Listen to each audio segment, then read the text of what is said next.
Hey, what's up? My name is Mr. Rager, and today we're going to be reviewing the STL Tones and the Neural DSP guitar amp simulators. Let's go. Before I get started, if you could smash that like button for the YouTube AI, I'd really appreciate it. Helps me out a lot, and if you want to see more videos like this, feel free to subscribe. All right, let's go. All right, cool. So let's get started. So we're going to be reviewing the difference between the STL tonality and the Neural DSP amp simulators.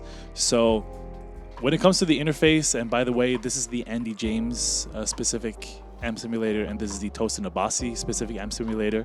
They both do exactly the same thing. They both have a tuner, they both have settings, they both have initial stomp boxes for compression and distortion, all that stuff.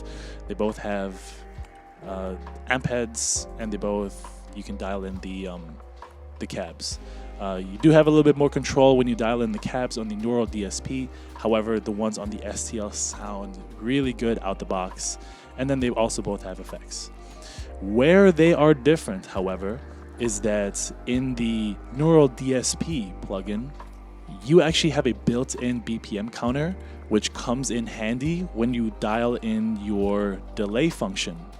Because if you can say, okay, we're playing at 120, then it will set the quarter notes, eighth notes, so on and so forth, delays based on that BPM. In the STL Tones one, you cannot do that. Now, keep in mind, these are both, I've opened both as standalone apps.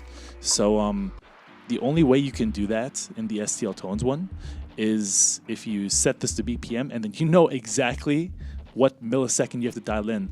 The tap function, in general, when it comes to just doing tapping on PC or anywhere, is, unless you're doing it manually with your hand and not going through a mouse, it's incredibly difficult to get it to nail it right. The only way to get the BPM to fully sync in STL Tones is to open this within Ableton or your whichever DAW you have, and then have it sync to the BPM there. In the Neural DSP one, you can do that straight in the standalone. Where they are also different is that the Neural DSP allows you to do MIDI mapping. So if you have a MIDI foot switch controller like the F1616, or I think it's the F1010 by Behringer, you can actually set all the macros, and you can even you can dial in what each button does. On the STL Tones one, you do not have that option. All right, cool. So now let's get into the sound quality. So I'm going to be using the stock presets that each of these plugins comes with, just for a fair comparison of what you get right out of the box.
All right, cool. I hope you enjoyed that comparison.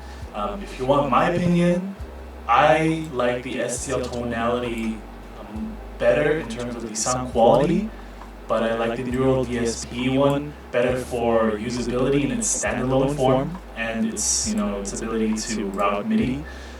But when it comes to the quality of the sound, I definitely like the STL Tones better. That's just my opinion, though. Hopefully that helps you make a better decision on which one you should get. And yeah, that's about it. Hope you like that, and I'll see you in the next one. Peace.